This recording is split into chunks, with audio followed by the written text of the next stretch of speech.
when it's easier and more accepted that a man just go ahead and cheats, or his wife say, yeah, you can have a girlfriend to go trick off woo woo, but don't bring any outside babies home, or don't bring any diseases home, but go ahead and have fun or whatever. You know, that's more acceptable in today's society than having another wife.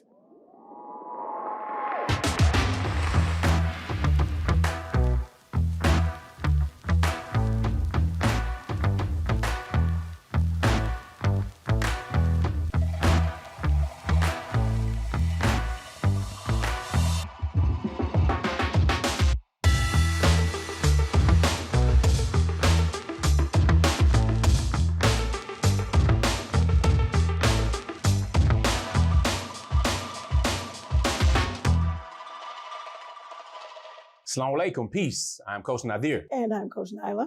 We are two of the three founders of Outstanding Personal Relationships, as well as two of the three authors of the book, Let's Talk Polygamy Uncensored. With that being said, we want to share some information that I found is a long time coming. We wanted to talk about it, discuss it, and everything else, and just really get to it. But since my man, Chris Rock, has responded via his comedy special. You're waiting for it. Regarding the Will Smith slap heard all around the world.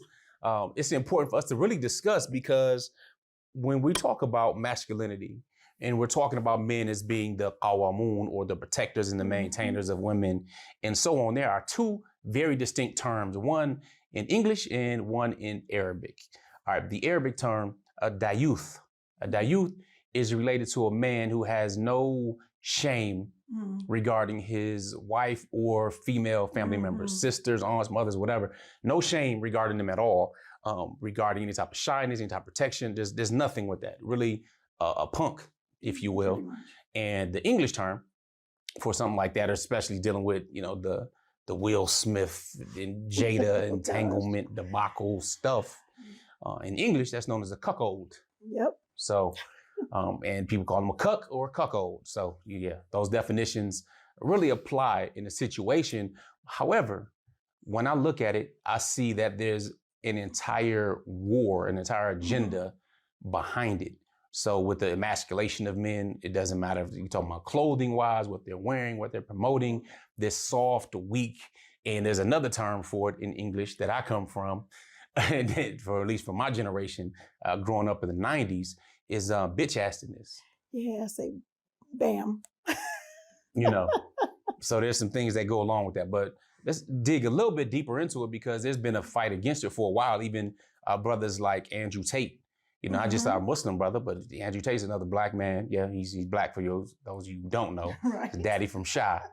But, you know, so there's been this whole manosphere talk and everything else, and masculinity, and then, you know, again, the Will Smith, Jada stuff been talked about for quite some time. So the reason we're discussing it, because there are many lessons to learn, and since they put it out there, well, let's learn the lessons. Yeah, well, that's the interesting thing too, because when it happened, the slap heard around the world, it was so many things that I was feeling, because, okay, I'm like, you know, I've watched a number of Will Smith movies and different things like that, and I was like, dang, that's just bad. Like, it's a bad look. Yeah.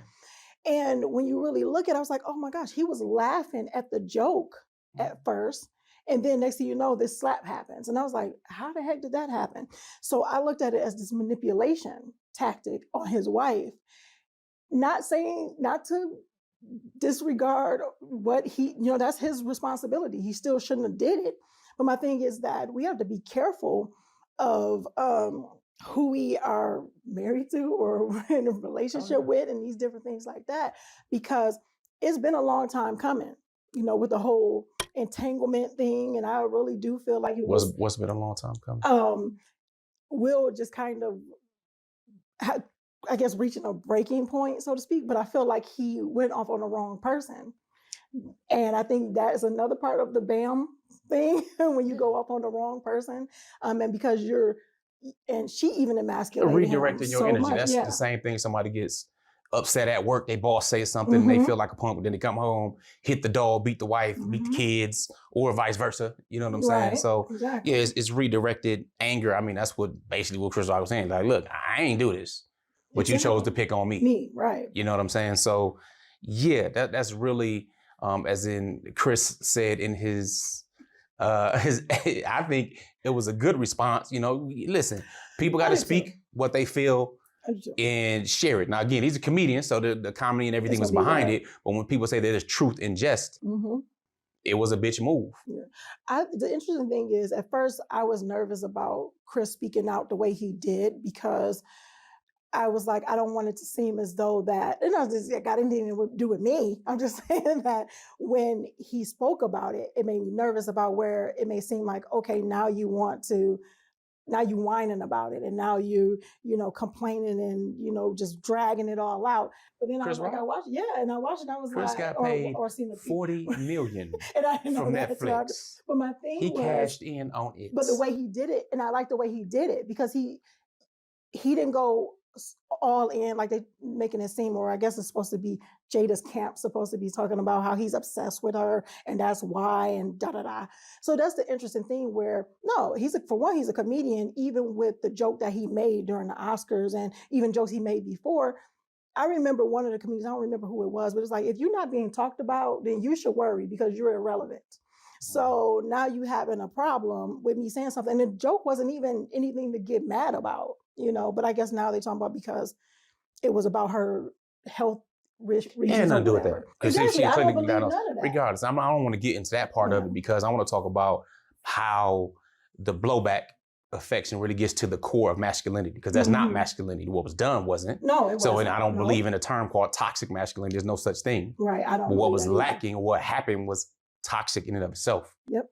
That type of behavior, when a man does not utilize or have or possess the ability to be stoic in a situation, to be able to sit back and evaluate something, then that person is a problem. It's problematic. If we're built and talking about protecting and providing, if we're built for war and expansion and conquest and so on, then there's no place for somebody to be able to lose their emotions at any time in order to come back later and apologize. That gets people killed. I agree. You know what I'm saying? So having the steady ability to not have a hormonal cycle that causes you to be up today or down the next day and everything else is where we have a strength. That's where we're supposed to have an advantage. And then you choose someone that that going well is smaller than you. And nobody likes bullies. Smaller, can't do anything, and use that as the moment to shine as a man. No, that's weak. That's hella weak. That's that cuckold behavior. You know what I'm saying? Definitely. It's ill, but the other problem is how that looks in society today. Right. When we talk about polygyny, I've been married to Coach Nyla now for over 13 years, as she is my second wife, or she's my subsequent wife. I have two wives. All right, you got Coach Fatimah, married to her 28 years, and been married to Coach Nyla now over 13. So practicing polygyny. That behavior radiates through many different forms and types of relationships. So if a man is able to easily be manipulated and not be himself, for example, you have men, we talk about, we're pro-morals. Doesn't matter if you practice polygyny, monogamy, you want to be, whatever, we're pro-morals. So when it's easier and more accepted that a man just go ahead and cheats, or his wife say, yeah, you can have a girlfriend and go trick off woo-woo, but don't bring any outside babies home, or don't bring any diseases home, but go ahead and have fun or whatever. That's more acceptable in today's society than having another wife. Or the man's like hiding the wife, it's been 5 years, you got 4, 5 children, you got all the type of stuff in your line. That's that youth behavior. Yes. You still got to stand up regardless and take care of your business, right. Or choose not to. But if you go the immoral route, now you got babies, you got bastards you're creating, because that's, again, these are societal terms that are well known. Bastard means this child is born out of wedlock. That used to be something of shame, where now it's the norm. Where now we're celebrating Keke Palmer being pregnant, bringing a bastard into the world. Yeah. Why? We think it's important to have 2 parents. We think that familial structure is important. Yeah. Or you got A$AP Rocky and Rihanna bring another bastard into the world. Yeah. You got Nick Cannon bringing plenty bastards all around.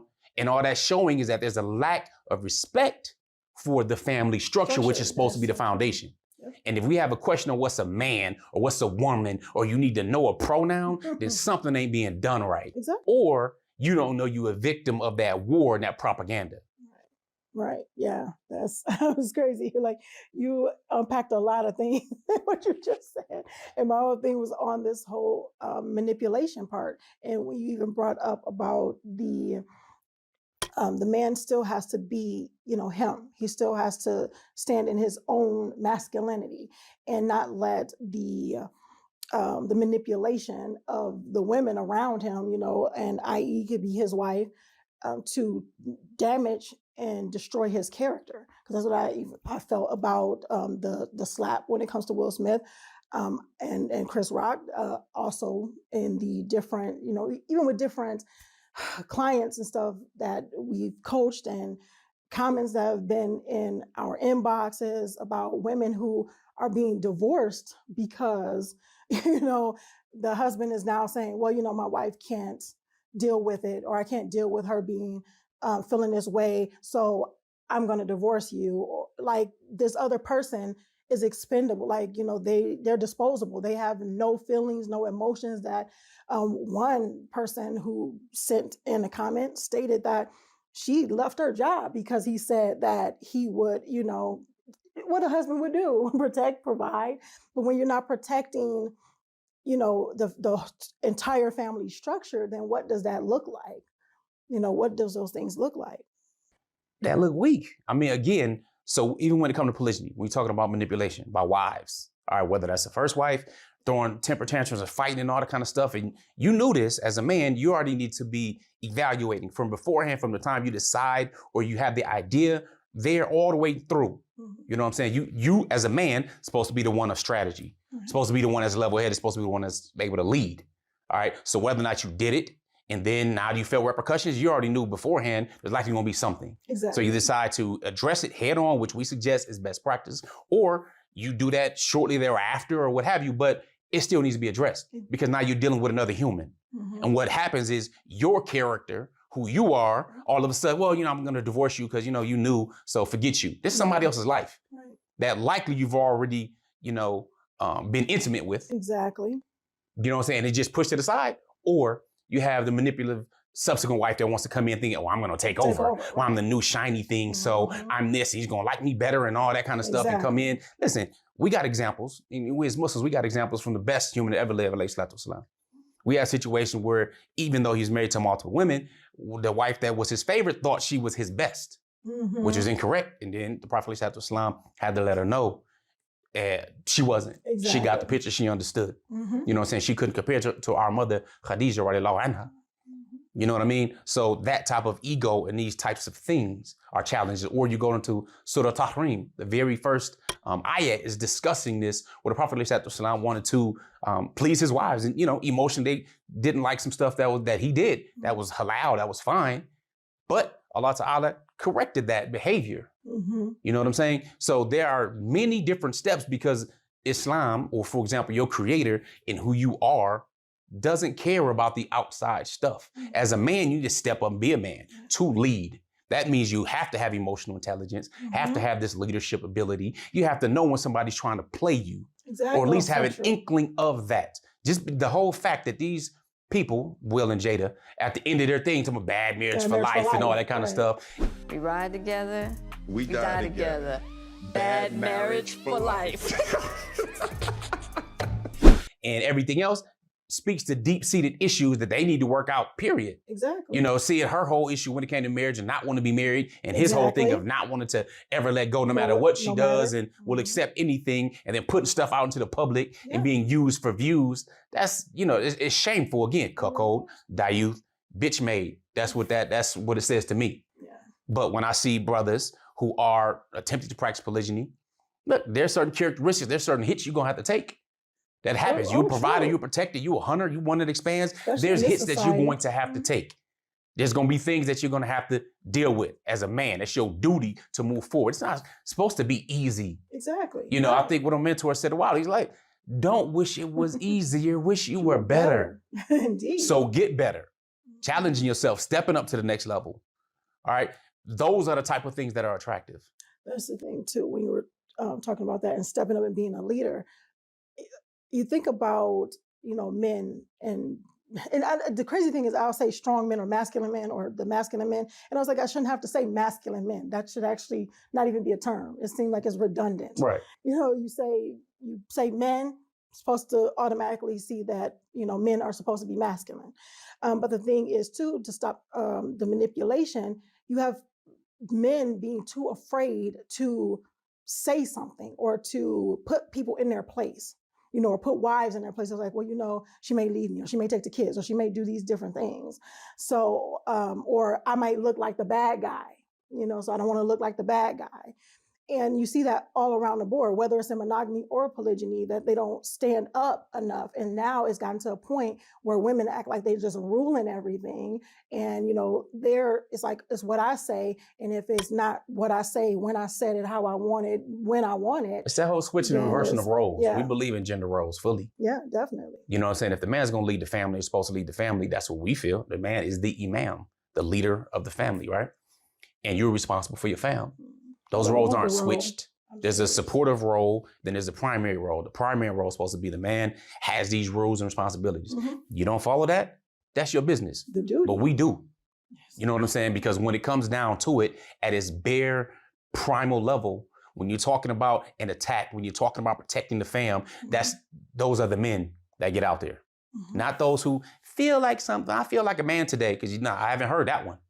You know, but men come, when we're talking about conquering and expand, well, you let men conquer women because they feel like a woman, and they coming in literally beating them up in MMA fights, right. Beating them up in all these sports and all this kind of stuff because you feel a certain way, or you walking, you know, that's a whole nother discussion. But to get to the crux of the matter is being a man, being masculine has many different sides to it. Oh, yeah. Knowing when to be able to provide comfort and compassion on something, knowing when to be firm and stern on some things, knowing that it's still your responsibility to be level-headed, to control your emotions and make intelligent decisions that's best for the family structure. Indeed. Even if that means you need to go ahead and check your wives, check yourself first.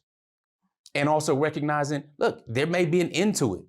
There's going to be an end one way or the other. Right. Somebody's going to leave the planet, the crust of the earth. Well, we all will, but somebody's going to leave it first or at the same time. Mm-hmm. But, you know, my point is, you know, we have to do our best. And we should be doing our best. We don't have the privilege of giving excuses, but I didn't know, and I wouldn't. No, that's not respectable. As a self-respecting individual, having self-awareness, having self-discipline is expected of a man. So when we talk about a man, it's sad that when she talks about, oh, masculine man, or I have to say man of value, that has values. Because there are those who get out there and are causing a lot of the problems where women think they can just step up and run stuff instead of being those who provide. Or they complain about the masculine women, but you out there spreading your royal oats and not being responsible for your pleasures. So you got all these girlfriends or jump downs or whatever's, friends with benefits, whatever you want to term that, instead of having it in honorable fashion and then get mad at the blowback. It's our responsibility. And I think Malcolm said it best when he said, look, you can look at the level of society, why they treat their women. So anyway, with that being said, it's a very serious topic. We have sons. You know what I'm saying? We have sons, we have daughters. So we're not just, just talking from our selves and being out in the dating pool to who to marry. Nah, you know what? We're raising masculine boys to understand what masculinity actually is. I'm glad you said that too, because it made me think of a talk. It was like a woman's talk that they were speaking about raising feminist boys. And I said, that sounds so stupid. I said, because when it comes down to it, one or two things are gonna happen. They're going to be either really feminine boys, or they're going to be, or, you know, others or whatever you want to call them, or you're going to have them where they are not protecting of the women. They're like, well, you just like me. You know, you go ahead and go out there and fight. Oh, go ahead and, you know, shoot, chivalry, kill it. Whatever. Bring, you know, I don't need to help you. I don't need to protect you for what? If you're raising them that way, if you're raising feminist boys. No, you want to raise protectors, providers, maintainers. And you also, as far as men and young boys go into raising them into men, and then as well as the women or young girls, raising them into women to be those nurturers, those, to be supportive, to be submissive. I remember it was a doctor, a guy, he was talking about he had clients that had like heavy fibroids, women, because of the stress and the masculinity, high masculinity. If they're like in those type of environments, they have heavy fibroids, and you take them out of that environment, they start to shrink and go away. Like, he's seen it happen. Mm-hmm. So it's like, we're not built for that. Like, men are built for what men are built for, and women are built for what women are built for. But when we blur the lines and skew everything, then this is what it starts to look like. You got, people cross-dressing and boys wearing makeup and changing their gender and all these other things like that. And then you have women saying, well, what do we do? Well, we'll take care of ourselves. But you don't know how to define what is a woman. Yeah, bleeders, feeders, whatever, all this type of stuff. Yes, so when you get to that level, if you don't already recognize that there's clearly an open, devilish plan for the destruction of the family, which is supposed to be the bedrock of society, then you've already lost and you're part of the problem. Yeah, definitely. So totally agree. Yeah. With that being said, especially when it comes to polygyny, that's one of the reasons we created the Polygamy Masterclass. Mm-hmm. So if you're interested in learning more about polygyny from the whole idea stage, before you even say anything, when you're thinking about it, all the way to actually transitioning in a healthy way, definitely need to check that out. So if you made it this far in the video, even though it's not long at all, but we hope you appreciate it, stuck with us, let us know you did. All right, let us know what you got from the video, some aha moments. You agree with us? You disagree with us? Put it down in the comments below, and let us know that you did watch the video, and the way you can do that is by putting return of the original family below. So type in the comments, return of the original family. That's natural born humans that are male and female, XX and XY chromosome at birth. All right. So if you appreciate that, we appreciate you sticking in with us. Remember, a wish changes nothing, but a decision changes everything. And to always rock out some GLC. All right. And make sure you're growing intentionally, loving fearlessly, and connecting on a higher level every single day. Assalamu alaikum. Peace.